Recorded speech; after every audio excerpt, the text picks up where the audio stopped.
주님께서 여러분과 함께 또한 사제의 영과 함께 루카가 전한 거룩한 복음입니다. 주님 영광 받으소서. 그때 하느님께서는 가브리엘 천사를 갈릴레아 지방 나자렛이라는 고을로 보내시어 다윗 집안의 요셉이라는 사람과 약혼한 처녀를 찾아가게 하셨다. 그 처녀의 이름은 마리아였다. 천사가 마리아의 집으로 들어가 말하였다. 은총이 가득한 이여 기뻐하여라. 주님께서 너와 함께 계시다.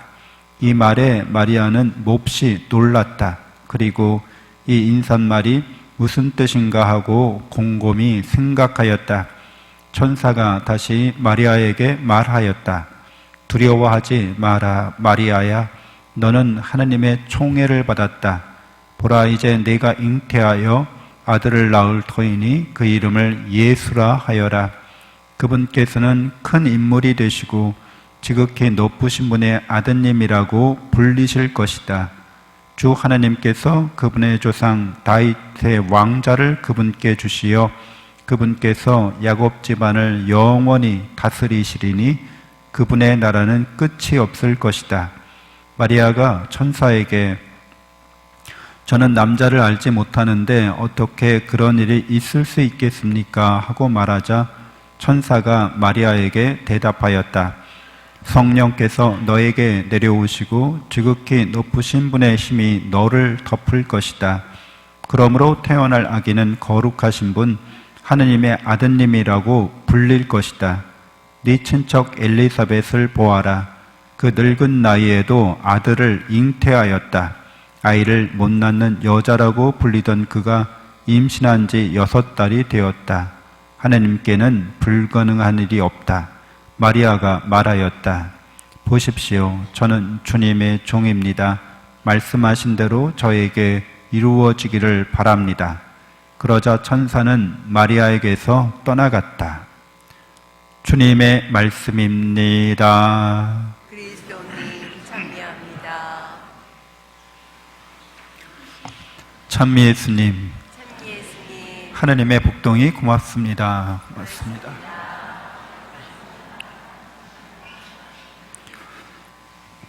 네, 가브리엘 천사가 성모님께 은총이 가득하니여 기뻐하여라. 주님께서 너와 함께 계시다. 인사합니다.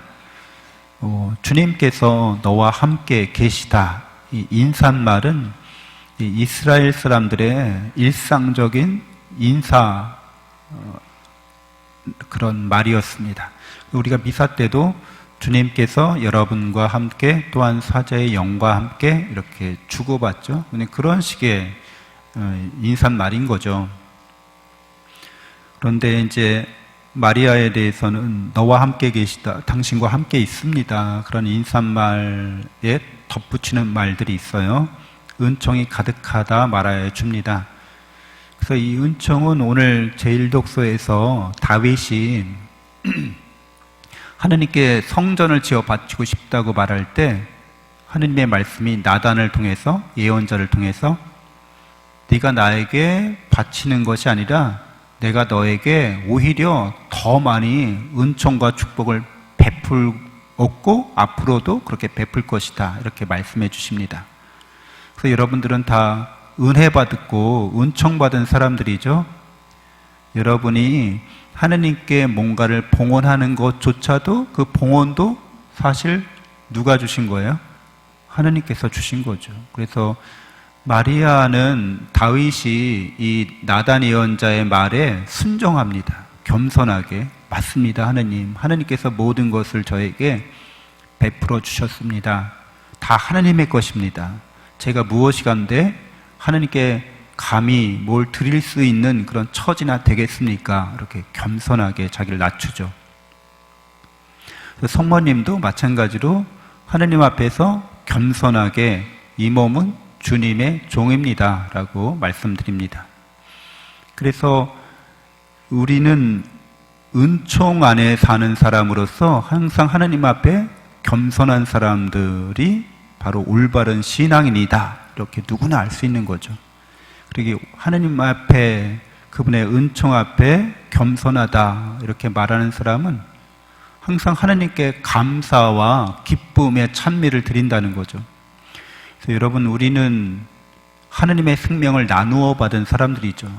하나님께서 우리를 사랑한다는 것은 너무 당연합니다. 당신의 피조물이기 때문에. 그래서 사랑이 뭔지를 아시는 분들은 하나님께서 나에게 하나님의 생명을 주셨구나, 그게 은총이라는 거예요. 영원한 생명이 내게 있구나라는 걸 깨닫는 사람들을 말합니다. 그래서 여러분, 나이 들어서 60, 80, 100년 그 안짝을 살고 죽잖아요. 죽으니까 나는 왜 괴롭다, 이 죽음이 나를 불행하게 한다 하는 사람들은 은총이 가득하다는 말의 의미를 깨닫지 못하고 사랑이 어떤 건지를 잘 모르는 사람들이에요. 우리는 영원한 생명을 간직하고 있는 사람들인 겁니다. 그래서 기뻐하라고 말하고 있는 거예요. 하나님의 생명이 우리 거라는 거예요. 그리고 특별히 또 부활의 생명을 나누어 받았잖아요. 우리가 예수님이, 영원하신 하느님이 영원한 생명을 간직하신 분이 십자가의 죽음을 경험하시는 거죠. 그리고 다시 살아나십니다. 그것처럼 우리도 육신의 생명을 죽음을 통해서 잃어버리는 것 같지만 다시 부활하게 되리라는 거예요. 너무 당연한 얘기예요. 그럼 매일매일 삶과 죽음과 부활을 경험하시잖아요. 오늘 아침 눈 번쩍 뜨셨잖아요. 부활이에요, 그게. 여러분들이 새로운 사람이 되셨잖아요. 어제도 오늘도 내일도 나는 한 번도 변한 적이 없어. 그런 사람 없잖아요. 변해가시는 거잖아요. 새롭게 늘 변해가는 게 인간의 삶인 거죠. 되어가는 게 인간의 삶인 거죠. 그 은총 속에 있는 사람들은 어떻게 되어가요? 점점 더 하느님께 가까이, 하나님의 사랑과 은총에 더 깊이, 또 하나님의 모습을 좀 더 닮은 모습으로 늘 변해가는 거예요. 그러려면 죽었다 살아났다를 계속 하시는 거예요. 여러분들이 아침에 하루를 이제 새롭게 시작하는 건 부활인 거죠. 새로운 거죠. 오늘도 나도 하나님의 사랑과 은총 안에서 하루를 살게 되었구나. 그리고 하나님께 감사하고 더 깊이 나가는 거죠.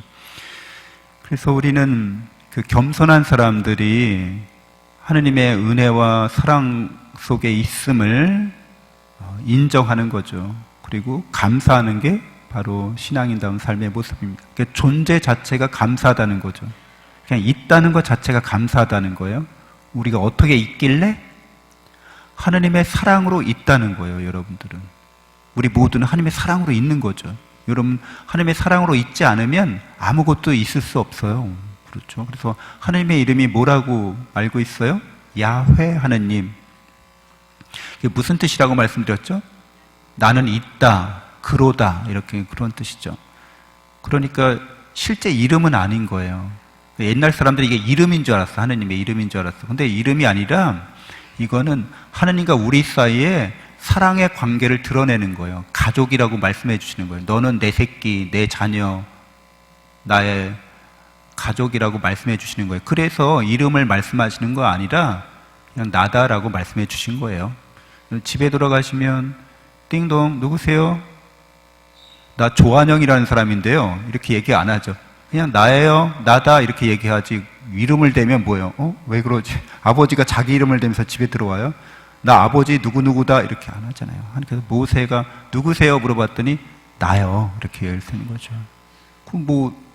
그만큼 가까운 사이라는 거죠. 사랑과 은총을 늘 받고 있다는 거를 그 이름이 우리에게 뜻하는 거예요. 그렇기 때문에 내가 늘 하나님의 사랑과 은총 안에 있고 내가 하나님의 생명 안에 있기 때문에 늘 감사하는 마음이 있는 거죠.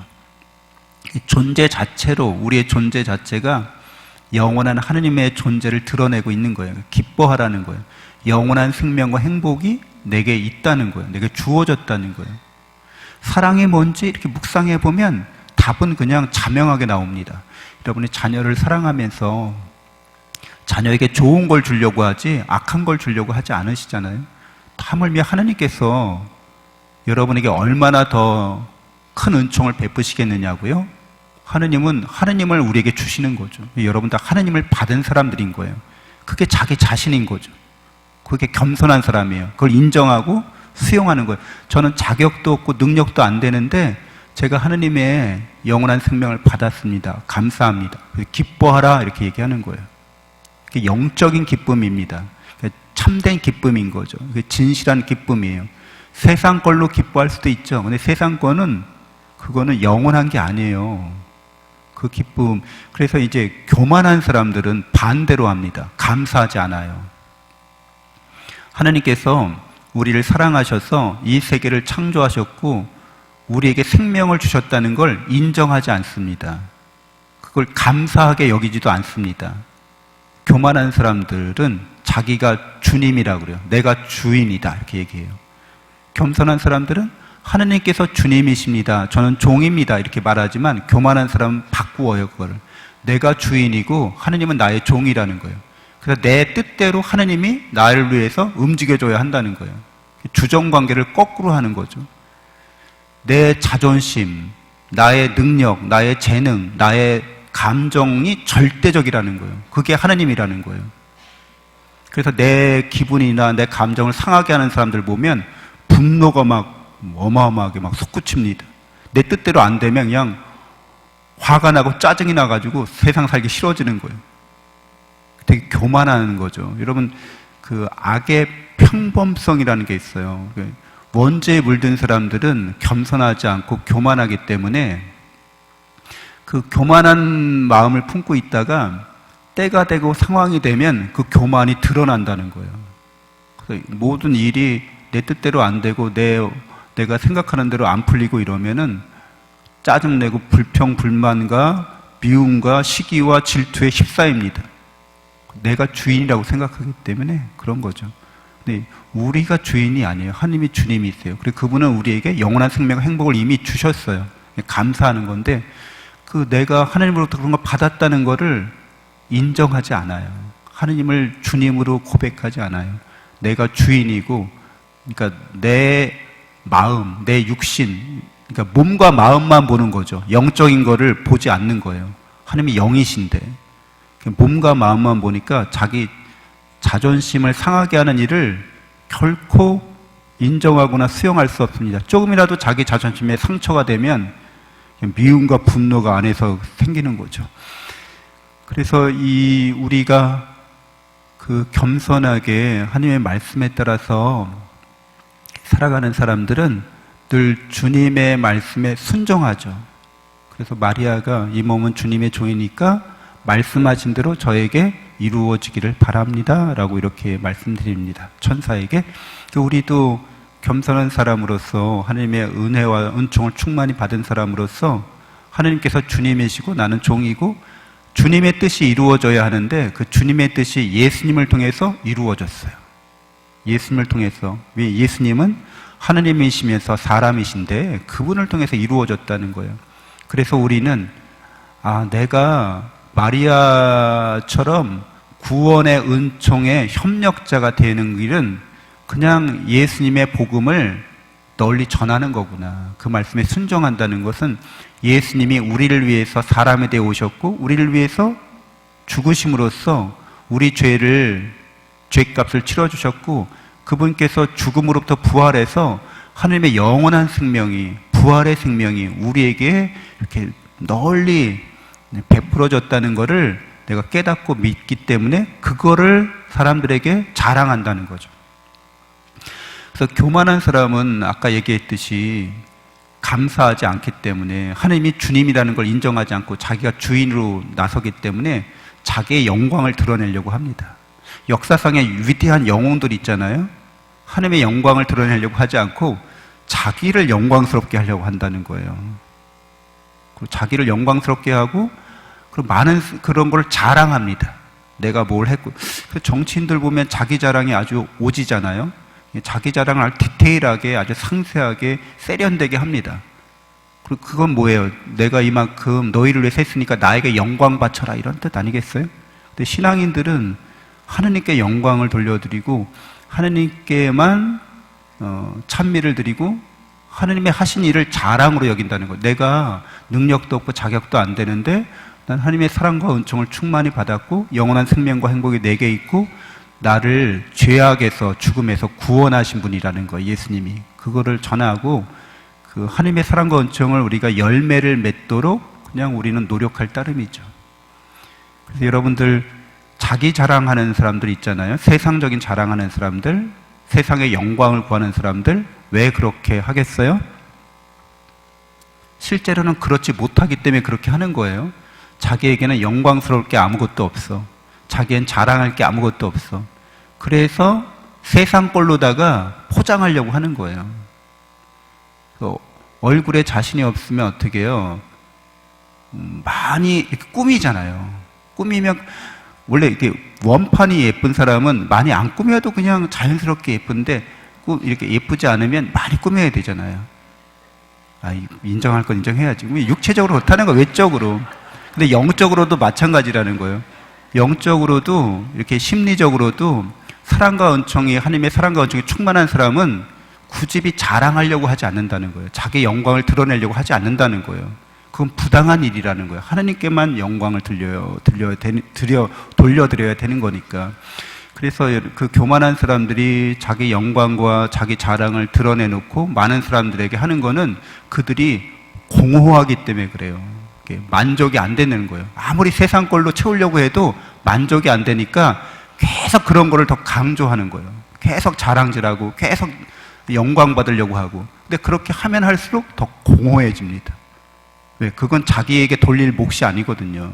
자기 안에는 하나님이 안 계시면, 하나님의 사랑과 은총을 떠나면 인간은 공허하기 마련입니다. 허무하기 마련입니다. 그래서 모든 것들이 다 무로 돌아갈 뿐이죠. 그래서 SNS에 이렇게 자기 자랑질 하는 사람들이 많잖아요. 나 이렇게 잘 먹고 잘 산다. 이렇게 나 잘 싸돌아다닌다. 나 이렇게 여러 사람들에게서 이렇게 자꾸 자랑하잖아. 나 뭐 받았다. 그런 거 자꾸 자랑질 하는 건 뭐냐면, 나는 이렇게 뭔가 공허하고 나는 너희들이 나를 부러워해줘야지 그나마 난 좀 숨통이 트일 것 같아. 이런 뜻이에요. 부러워해 주길 바라는 거예요. 왜? 그래서 부러우면 지는 겁니다. 여러분들이 전혀 그래 장기하 씨인가? 노래가 난 하나도 부럽지가 않아 막 이러잖아요. 그냥 그런가 보다. 이 사람은 영원한 생명도 없고 영원한 행복도 없고 사랑과 은총도 없이 사는구나. 그래서 세상적인 걸로다가 자기를 포장하고 자랑하려고 하는구나. 속이 텅 빈 사람이구나. 이 사람한테 참된 영광, 참된 사랑, 참된 은총, 참된 행복을 가르쳐줘야지. 그러면 그런 거 없이도 행복한 거예요. 그냥 있는 자체로 행복하게 됩니다. 그게 우리가 믿는 신앙인 거죠. 그래서 우리가 그거를 우리 스스로 힘으로 뭐 해냈다고 자랑하는 게 아니라 예수님이 다 그렇게 해주셨다는 거예요. 그래서 우리가 겸손하게 순종하는 삶은 복음을 전하는 거, 또 복음대로 살려고 그냥 노력하는 거. 노력이 우리의 힘으로 되는 것도 아니라는 걸 인정하는 거. 다만 하나님께서 우리에게 그렇게 넘치도록 은총과 자비를 베푸셨다는 것에 대해서 겸손하게 감사하면서 기뻐하면서 하나님을 자랑하고 하나님께 영광을 돌려드리는 우리 삶이 되어야겠습니다. 잠시 묵상하겠습니다.